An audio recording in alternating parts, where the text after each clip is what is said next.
Okay, so welcome to the fourth lecture of Advanced Electric Drives, and we have discussed some of the issues related to the mechanical dynamics and some systems which may be inherently stable, unstable, or indifferent.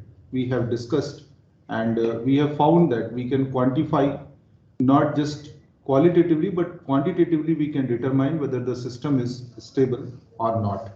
So basically these three states we have discussed from the perspective of motor drive. So what we have found that we can get an expression which can tell how the system is going to behave.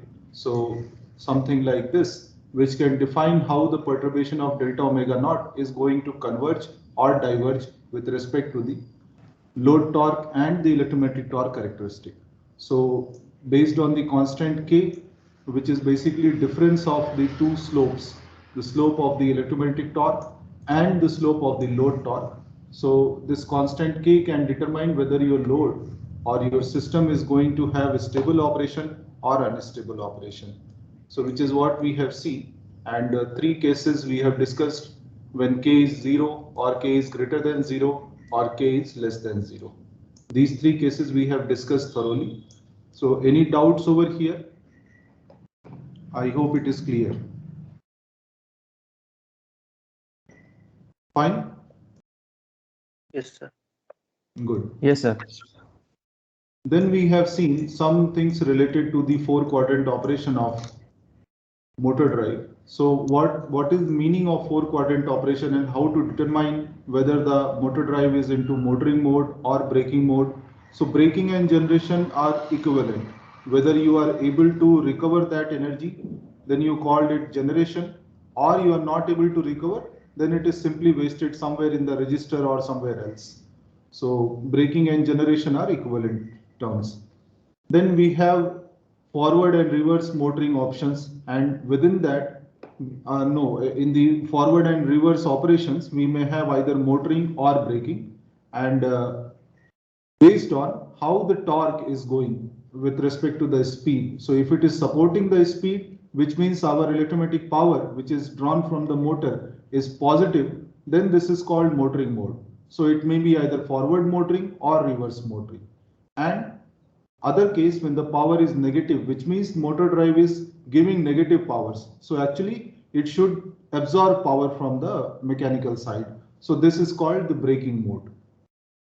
So this is how we can distinguish between the modes of operation. And then some things related to the short term and continuous rating of the motor drive. So we may have absolute maximum value given for the speed, but the torque may have something called as continuous duty or it may have short term duty.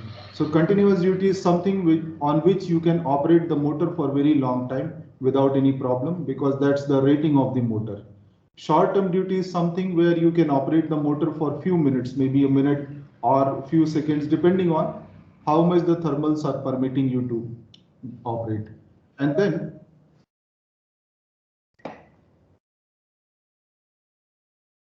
we have the power which is coming out as product of torque and omega. So definitely there is certain restriction on power. It cannot be continuously increasing. So beyond a limit, we need to maintain this power constant. So which means the torque has to come down. So that is how in all the four quadrants we may have torque, power and speed operations. So this is basically indicating power, and these lines are corresponding to the torque rating, and this is what the absolute maximum speed we may have. So this is a simple thing which you might be knowing already, so nothing much to say in this. Okay, now after the mechanical subsystem we have moved towards the electrical subsystem, and what we are seeing that we have power source, power converter, which is basically feeding the motor, and we are discussing particularly these two components over here. Now first let us discuss the power source. So what we have seen that in general there could be two types of power sources for electrical energy. So it could be like current source or voltage source. The properties of voltage source and current source, we have seen that it is something which is like a battery or solar connected, or something somewhere you have AC voltage, you have connected direct rectifier and so on. So these things may be there. The property is that it should maintain the voltage constant irrespective of whatever current you draw from this source. Then that is called ideal constant voltage source or ideal voltage source. So we may have some additional components to stabilize the voltage further. So we may have capacitor, which is basically a voltage stiff element. So which means that it will hold its voltage unless you draw or inject large amount of current. So this is how something the voltage is decided based on the capacitor current, and certain rules we need to follow, that we cannot connect two voltage sources together unless the voltages are equal, and we cannot short the voltage source, but opening the voltage source is okay. Then we have seen the current source, which is basically providing a constant current irrespective of what voltage is across this. So basically a load is inserted within the circuit or it is shorted. So we cannot open circuit the current source. It must be connected through a closed circuit always. And also we cannot connect two current sources together. So this is not possible. Now, current source is something which is not available in nature freely. So we need to realize it by using the available sources, so which is voltage source, and use a current stiff element, so which is basically inductor. We know that inductor has property that its current cannot change suddenly. So the current is related. The KVL, if you write for the inductor, it is something like that. So current is written like this, derived or computed like this with respect to the applied voltage. Now, what it indicates that if there is some current flowing in this inductive circuit, it will maintain its value for a very long time, unless it dissipates and goes to zero because of resistance or something else.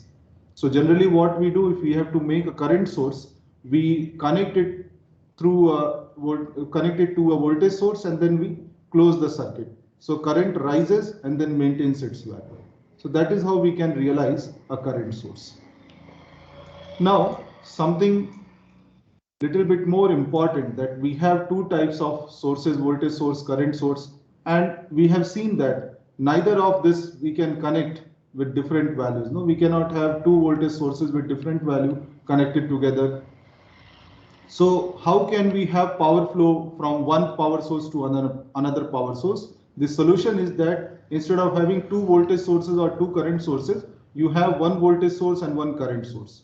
And that way we can pass power from one side of the circuit to the other side of the circuit. So it can be vice versa. It can flow from current source to voltage source as well. Fine. This is clear to all of you? This is what we have discussed yesterday. Now some more things we have discussed yesterday regarding the power electronic converter. So we are trying to understand what is meaning of power electronic converter. So what we have seen, that it is some kind of interface between the power source and the load. So which is basically maintaining whatever load requires. Let's say we have a 10 volt voltage source and our load needs only 5 volt. So we have to have something in between which can manage this difference. So basically dropping rest of the 5 volt across it.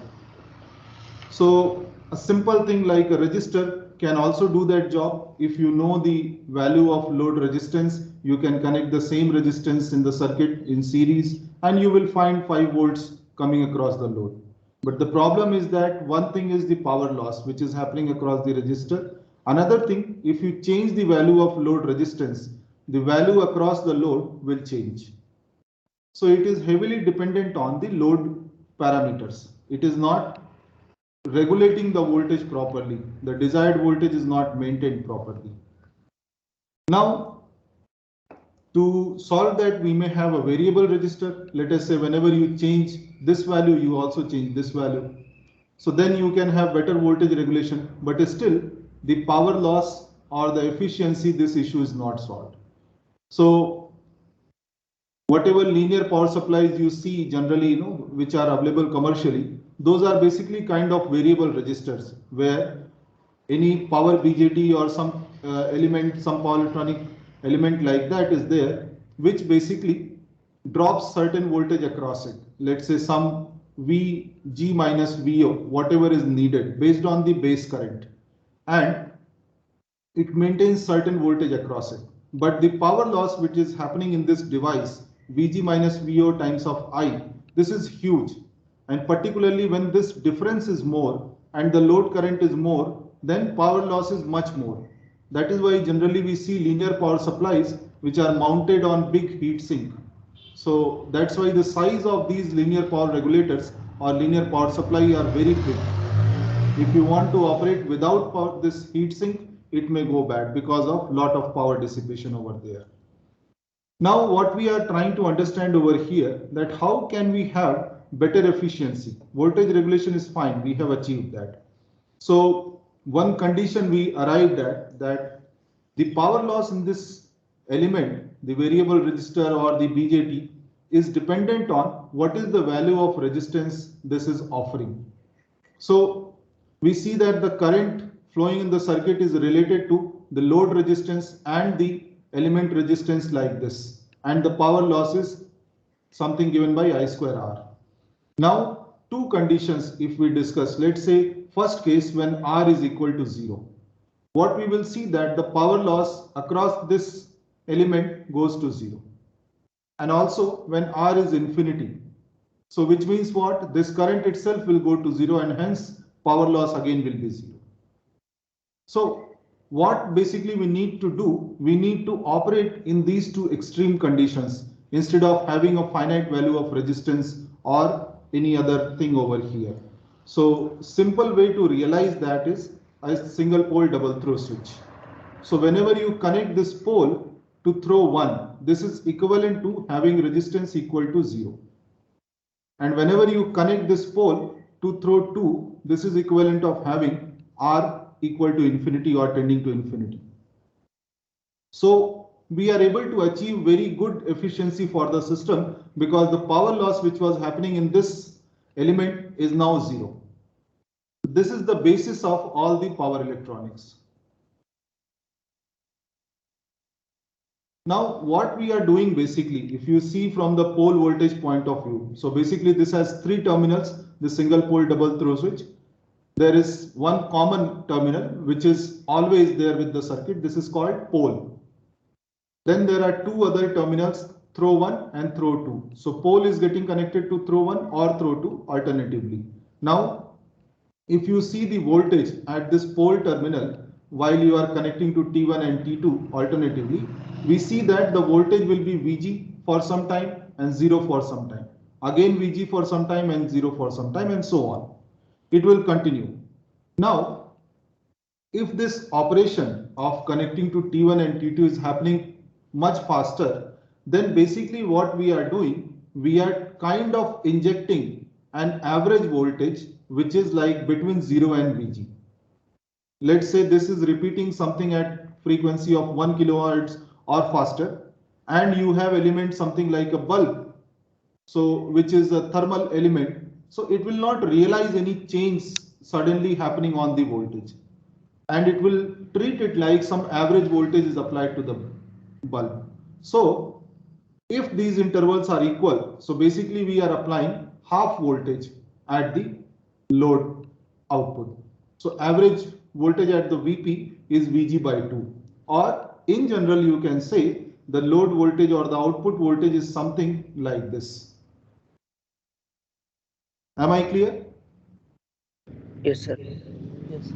Now, what we can have over here, let's say the value of Vg can be maximum equal to, value of V average can be maximum equal to Vg when we have T on equal to complete, like Ts, let us say, is T on plus T off. So you can simply say when T off is equal to 0, you have average value of this voltage maximum will go to Vg when T off is 0.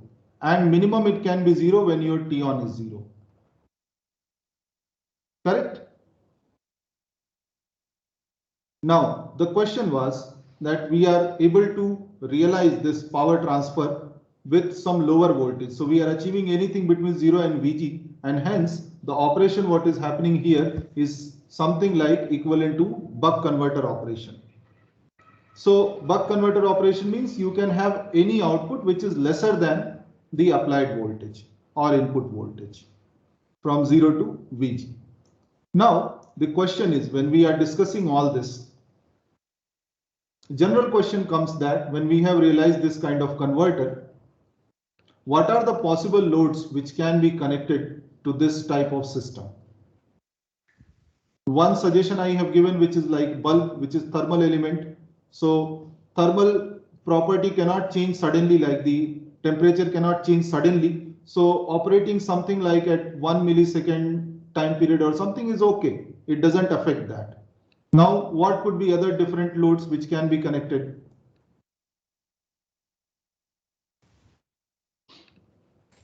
Charger. At battery. Okay, think again.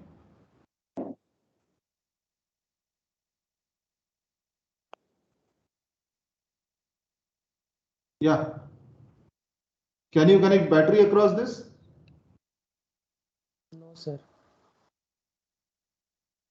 Tejdeep? No, sir. We cannot connect. We cannot connect, sir. Yes. Why? Sir, earlier we have seen like we cannot connect two different voltage sources together. Exactly. Exactly. That's the point. So we cannot connect two different voltages together.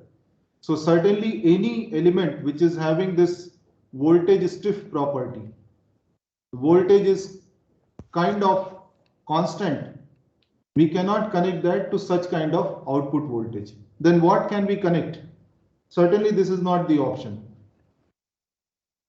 Now what can be connected?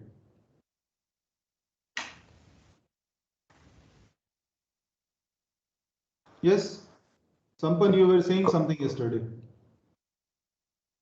Sir, we can connect Current. inductive type load, current source. Yes. So we R can load, have, RL let's say, load. is there any problem if we connect resistance? No, sir. Okay. Is there any problem if we connect RL load? No, No, sir. sir. No, sir. Okay.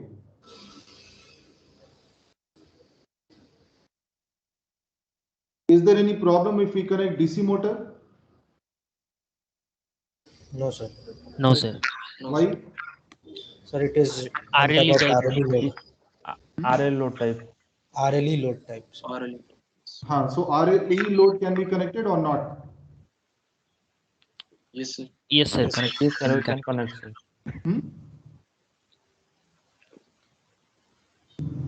Say clearly whatever you are saying. Can you connect this or not? Let's say this is separately excited Yes. motor. Yes, sir, we can connect it. Yes, sir. Why and why not? Sir, because E is considered constant and it is not changing, means it is voltage step and it will not affect. Say again. Sir, because E is constant but it will not affect because R and L is there. Means we can't connect two same voltage source or different voltage source directly, but sir, there is R and L in between. Exactly. This is correct. Now let us see what is the effect with different type of loads what we are having. Okay. Let us say we have only R load and we are applying this kind of pole voltage. So how will the current be? How would the current be?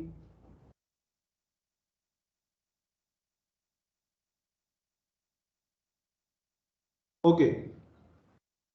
Any difference between what voltage you are applying here and pole voltage? This is simply connected like this. You understood the question what I am asking? Did you understand the question? Sir, repeat the question. Sir, can you repeat?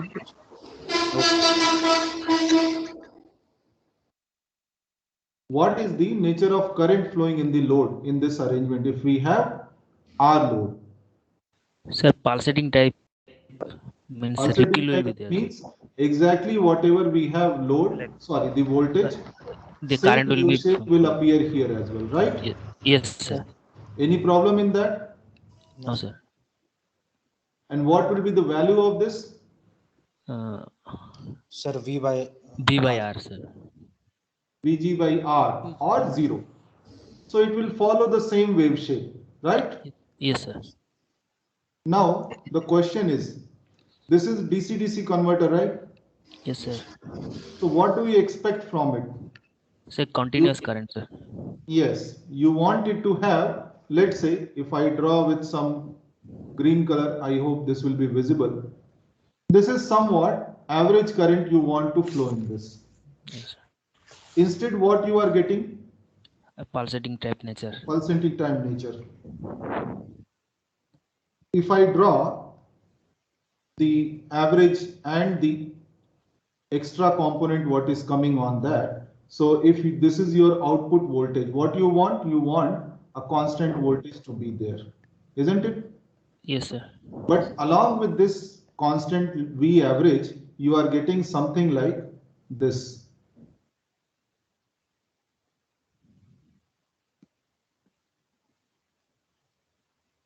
Understand the point? Yes, sir. So this average is having this component, or this output is having two components, you can say. One is average, what you want. Another is this, something called as ripple voltage. So I can write it like this. Similarly, the current, which is expected to be constant, something like this, is having a component which is going like this. Correct? Correct or not? Yes, sir. Yes, sir. Now, anywhere when we are deciding the quality of the converter or no quality of the output voltage and other things, these two things matter. What is your desired output and what you are getting with that? So this component should be dominant and this should be as less as possible, isn't it? Yes, sir. If this component is too high, that means we say that the quality is poor.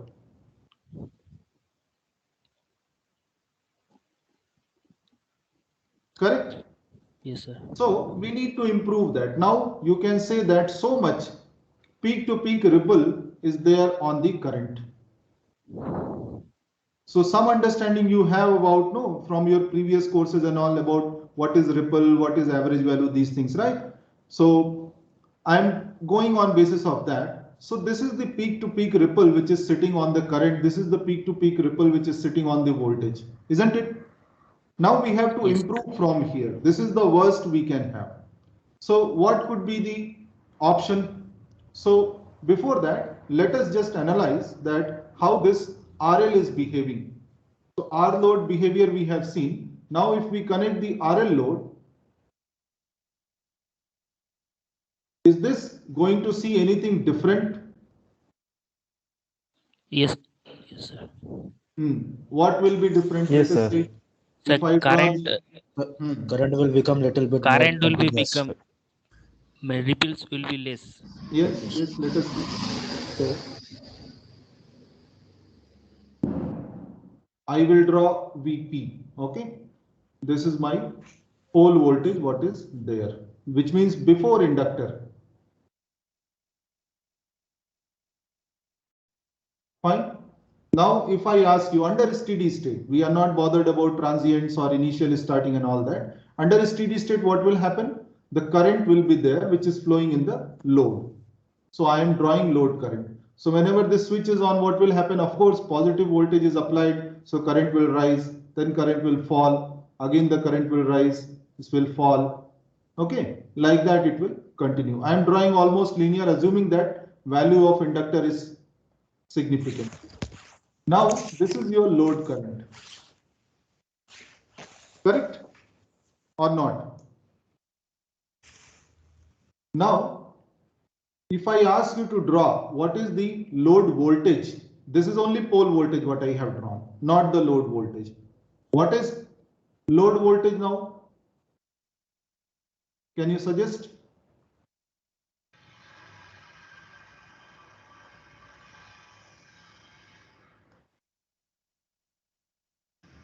Load is what? You'll say R is there.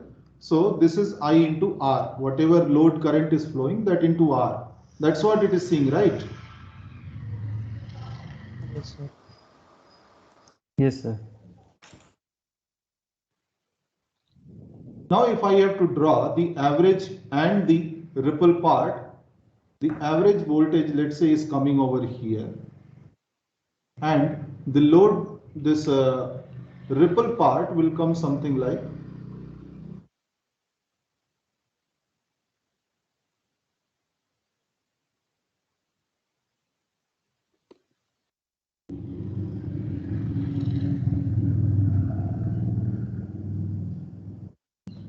you get that? So by connecting inductor, what we have done, we have reduced some of the ripple component. Now this peak to peak ripple will be lower.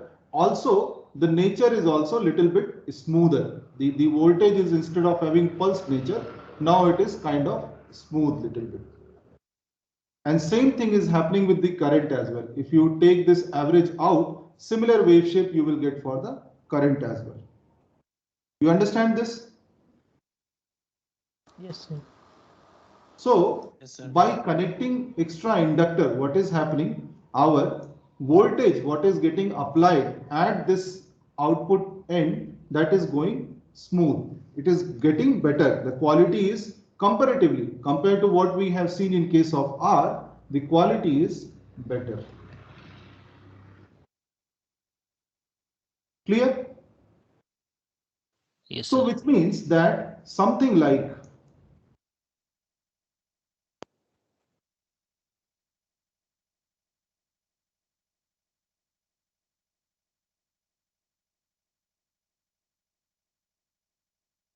this can be said as, okay, this can be practically used for any load, because here the voltage is not abruptly changing. It is going in a little bit smooth manner. So even if you have now battery or capacitor or anything connected at this end, it is okay, can be managed.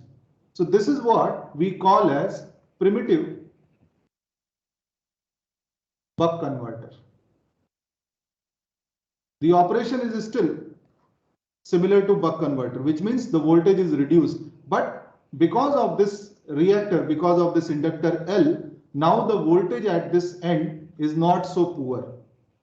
So if you talk about the practical usability, this has much better practical usability compared to the previous one without inductor. Understanding my point? Now, of course, this also has lot of ripple. So somebody would say, yes, why can't improve further? So yes, we can improve. Now, when we are connecting inductor, our voltage is getting little bit smooth at this end. If we further want to make it stiff, what other option we have? We need to connect some capacitor, which can make the voltage stiff at this end instead of varying such fast. No. So a more useful or practical buck converter can be shown like this.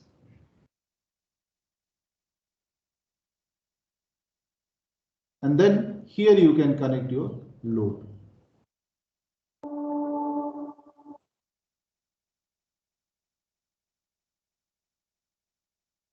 Understanding my point? Yes, sir. Now what Yes, will sir. happen? Yes, Let sir. us try to draw some waveforms. What is happening with the inductor and capacitor and so on. So we will assume that some assumption we need to take initially, and then we will go for the exact thing also. So let us assume that at this end the voltage is not changing much. Because of the capacitor, the voltage is kind of nearly constant compared to whatever previous cases we have seen. Now keeping that in mind, if I draw the equivalent circuit, so we have two states in which the circuit is operating. One during the T on, when circuit this P is connected to throw 1, and another is when the circuit or the pole is connected to T2. That is T off period. So during T on, the equivalent circuit is something like this. This load may be anything, resistance or any other load. And during the T off, we have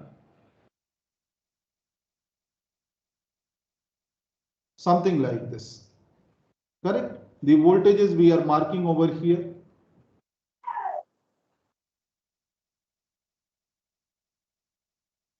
Fine? Okay, now what will happen?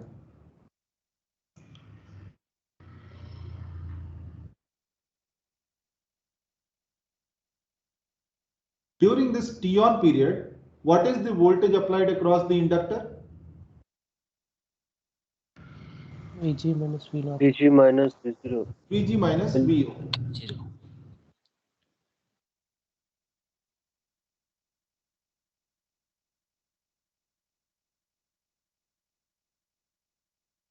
Say here up to this, and during the T off, what is the voltage applied across the inductor? Minus V0. Minus Vo. See, polarities we need to consider. If we are going, let's say current is flowing in this direction, here the voltage will be negative. So this is coming something over here. And again, this cycle will repeat.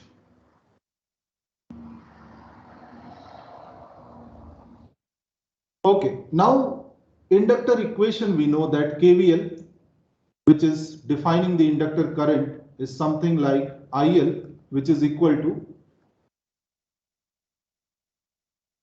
VL dt. But there is one more component which is missing in this equation, and which is the initial condition for the inductor. The initial current for the inductor. Correct? So then after that, this equation is perfectly fine for any scenario. Now, let's say our current in inductor is somewhere here when we are starting the on time period. So from here it will start rising, because of course this VL is positive.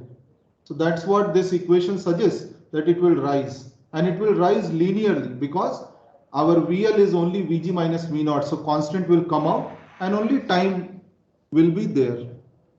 Correct? So it is rising linearly with time. Any doubt in that? And it will reach some maximum value at this point. Then after that, what we have a negative voltage applied across the inductor. This becomes V0. Now inductor current will start from wherever it has reached. It cannot change suddenly. So it has to start from here, and while this negative voltage is applied, it will fall. And the cycle repeats.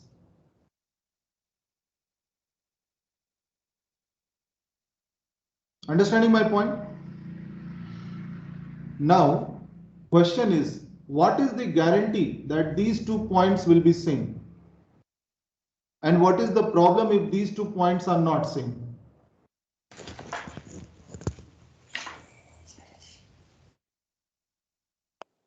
Sir, if these two points, that will depend upon the inductor charging or inductor discharging. Yes. So I'm asking, what is the guarantee that these 2 points will be same? And Sir, what if is the problem if these two are not same? sir, if these 2 points are not same, then energy accumulated in inductor, and at one period it damage. Damage what? Inductor got damage. Sir, Okay. if inductor charging and discharging is not same, then there will be a case of discontinuity. No. Discontinuity may not be there, right? This is what it is saying. Discontinuity means wherever it is, it will start from there and it will come back to some point. My question is, what is the guarantee that these 2 points will match? First question. And why should it match? What is the problem if it does not match? The question is that. So let me describe. Let's say these 2 points are not same. Then the possibility is that this point could be here. Can be higher. So your waveform will look like this. Now next time again, when this is rising and falling, let's say again it does not match. It is going up. Again it is going up. So what is happening? Your average inductor current is increasing. Do you see that? Yes, sir. The value of inductor current is going higher. Second case, when let's say this point is coming lower somewhere here. So you have started from here and it has come down here. Again you will go somewhere here, it will come down here. Again somewhere and then somewhere here.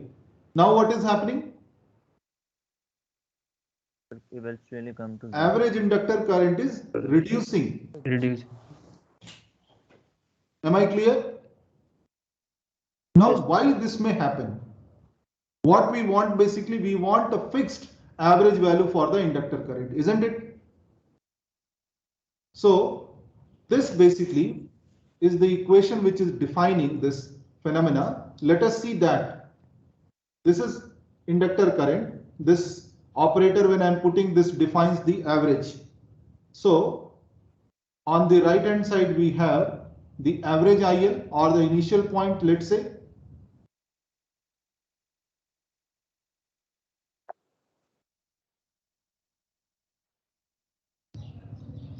Correct?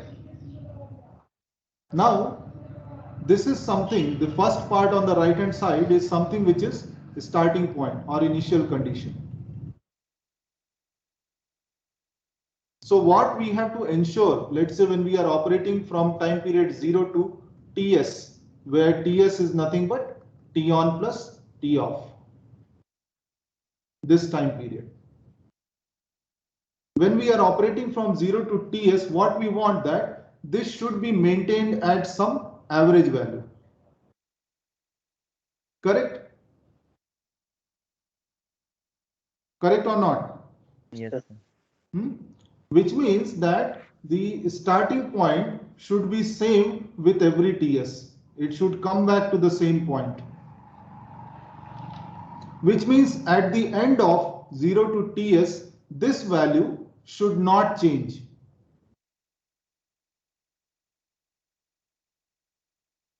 Correct? Now, there is only one component which can change its value or average value, which is this. And VL, which is there, having two values, Vg minus Vo or minus Vo. So, in a way, what we are saying that this component, whatever is there, should not add anything extra on this. The total sum of this term over the period 0 to Ts should be 0. Are you getting my point? Yes. This term should not add anything on this starting point. That is the meaning. That means when we go from 0 to Ts, the total sum of this should become 0. So let us see what it is. Now when we are integrating this part,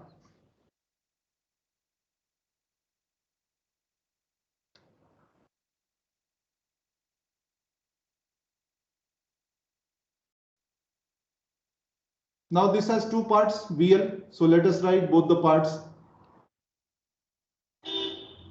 0 to T on, say we are starting from 0, Vg minus Vo dt plus minus Vo T on to T off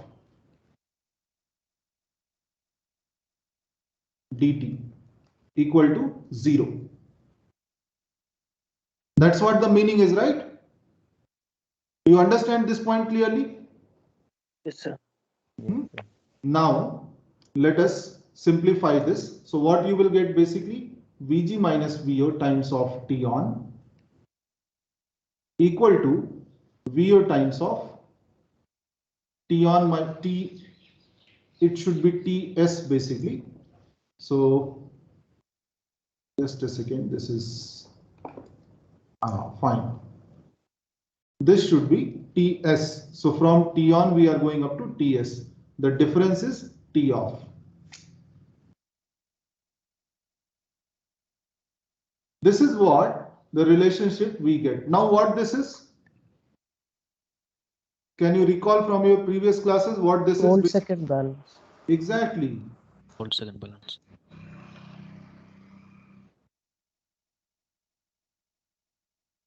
So what we understand from this exercise is that if we don't have volt second balance across the inductor, the current cannot remain in the steady state. The starting point will change at every switching cycle. Understanding my point? Yes. This is basically what can be said as the flux balance. No, voltage into time is basically flux. So that is another way to understand whatever flux you are injecting in the inductor during the on time, you have to take out during the off time. So then it is balanced at some average value of inductor current or inductor flux. You understood this point? Yes, sir. Very clearly. So what is volt second balance and why it is required? Volt second balance is required so that it can maintain the same starting point at every switching cycle, or in other words, the same average value for the complete operating period. Fine? Am I clear here? Yes, sir. Yes, sir. Good. Now let us come back to our waveforms. We have the inductor voltage coming like this, and we are maintaining the volt second balance, say. So what will happen? Our inductor current will be starting from one point, going to some maximum, coming back to the same point, again going up, coming down, and so on. It will continue. Now, this is what is the current flowing into the inductor, and further it is connected to capacitor and then the resistance. So if this is the current IL, what I have drawn over here, this obviously has two components. One is the average component plus the ripple component. Now, because capacitor has the property that this is like a very low impedance for high frequency components. 1 by omega c you have, as omega goes higher, your impedance for this path reduces. So which means this is like a short circuit for all the ripple current. So that will flow inside the capacitor. And for the average or DC current, this is very high impedance, so this will flow here. So the part I average will largely flow across the load, and the ripple part will flow in this.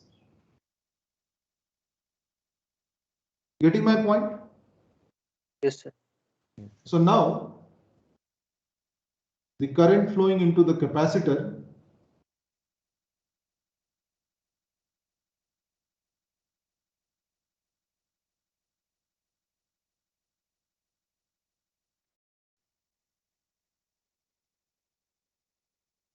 will be something like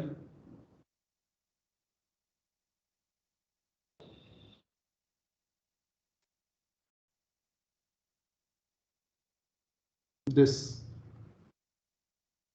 Correct? Yes, sir. Yes, sir. Any problem in this? You note that where the T on and T off are starting. This is basically T on. Correct? This is your T off here. Yes. Now what is happening? From the capacitor equation, if you have to derive what is the capacitor voltage, and we are talking only about the ripple part because only ripple current we are analyzing here. The average value is maintained. VO is maintained. We are talking about what additional ripple is coming on the capacitor. So 0 to t, if we see, this is basically IC dt. So which means whenever IC is positive, your capacitor voltage will increase, and vice versa. Whenever IC is negative, your capacitor voltage will reduce. Correct?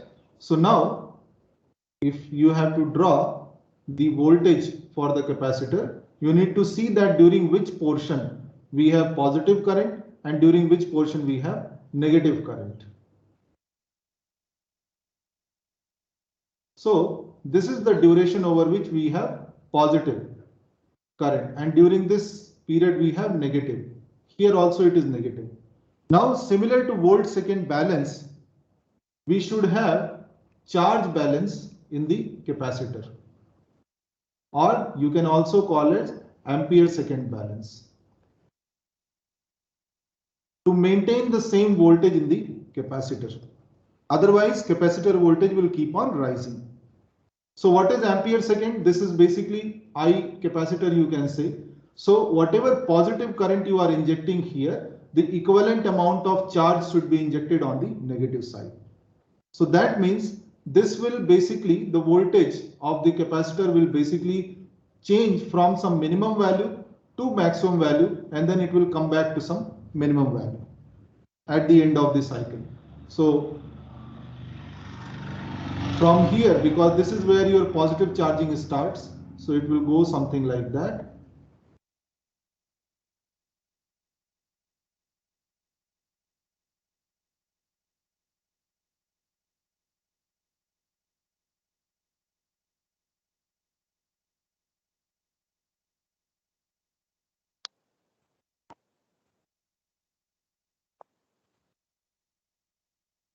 Now you see, observe the slopes of these capacitor voltage curve. What is dVc by dt is basically IC by C. Correct? Whenever this current is highest, then you will have maximum slope in the voltage. Whenever the current is zero, that means zero crossing, you will have zero slope for the voltage. dVc by dt is zero. So that is how you should understand how to draw the voltage waveform for the capacitor. Now this is the ripple part, and this will sit on your DC capacitor voltage, say somewhere here it is. So it will be sitting on this.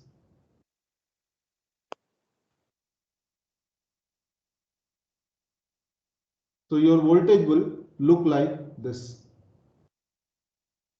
Actual voltage VC. Understand the point? So we will still have this much ripple on the output voltage, but this is much better than what we were getting for the primitive DC-DC and previously. Understanding my point? Yes, Yes, sir. sir. Yes, Good? Yes, sir. sir. Okay. So we have learned how to draw waveforms for any power converter, DC-DC power converter particularly. Now you may have different time intervals, different things, but you know which part to integrate and where. How to add that? Because this is linear, so this is going like a quadratic function. Because here it is constant, so inductor current has become linear. This is the integration operation which is happening everywhere. So whenever you are drawing the waveform, keep these things in mind. What you are drawing, what is the result of this, from where it is coming. Clear? Now, for this buck converter, only thing remaining is the realization of this switch PT1, PT2. Other things we have solved, that we have much better output voltage ripple, much better current ripple, load current is very uniform and so on. These things are solved. Okay, now before going to realization of this switch, I would like to take you to another converter. Now, just understand from a different perspective.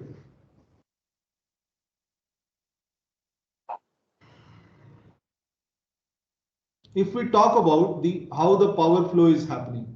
So what we have basically here, we have a voltage source which is connected to throw 1, we have throw 2 here, pole, and pole is connected to inductor, which is basically what? A current stiff element. And this is connecting across a or with a capacitor. Capacitor is basically what? Voltage stiff. And then we have load. Okay, now recall yesterday's lecture. What happens when we connect a current stiff element with a voltage source? Current source. Exactly. It becomes or behaves like a current source. So, buck converter, what we are doing basically, we are having a current source and a voltage source connected in this manner. You understand my point? Yes, sir. Now, this is buck converter. Why? Because the source is voltage stiff and the load is current stiff. Now, if we can swap these two, let's say I connect my load across the voltage stiff.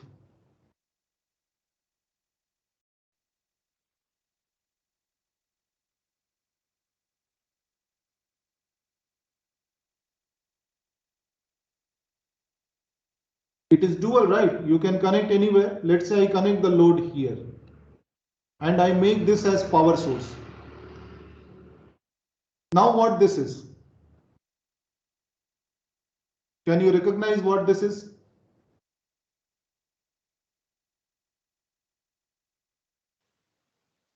Okay, let me redraw it for your convenience. So I will draw it in a reverse manner. We have a stiff voltage source connected to a current stiff element, which makes it current source. SPDT switch is there, and we have voltage stiff element connecting across the resistance. What this is? Boost converter, sir. Boost converter. Exactly. Boost converter. So from buck converter to boost converter, what we have basically done, the power which was flowing from voltage source to current source, now it is flowing from current source to voltage source. You understand my point? Yes, sir. Yes, sir. Do you understand this difference? What has happened? Yes, sir. Yes, sir. So what I am doing, I am not violating any basic principle. What I have told in the beginning, that power can flow between a voltage source and a current source, and in whatever order you connect. Always power flow is possible between a voltage source and current source only. It cannot be two voltage sources, it cannot be two current sources. That's what we have seen. I am following the same fundamental principle. And what I have done, I have connected this, swapped this source and load, because both are dual. So in buck converter, I had voltage source connecting to current source. Now I have connected my current source and voltage sources as load, or voltage stiff element is as load. But why is it called boost converter? Why does it boost the voltage?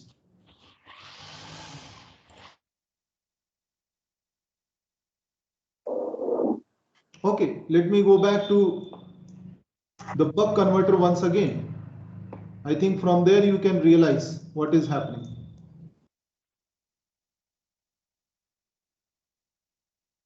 See, in buck converter, what we are having?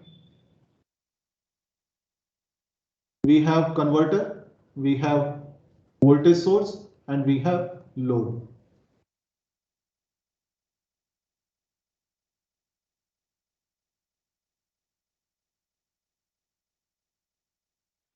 Some VO voltage is maintained, IO current is flowing, and this is our buck converter.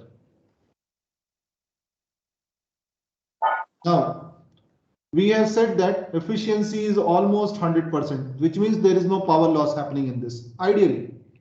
Correct? Now, second question, is this converter storing any energy in this steady state condition? We are seeing that inductor current is coming back to its value. So once it has reached steady state, there is no further accumulation of energy in this, right? Yes, sir. Correct? Capacitor has also reached this steady state value. So no further accumulation of energy. Here also no further accumulation of energy, right? Now the question is, if there is no accumulation of energy over here, no power loss in this system, then can we not say that power input is equal to power output? Yes. Yes, sir.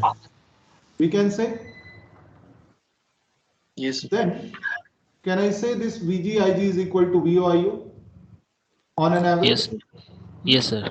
Okay. Yes, sir. Now, we know the relation between input output voltage, okay, where D again formally I define is like the duty cycle. So D is another parameter I am taking for simplicity. This we know. Then what can we write about IO? What will be the relation with IG?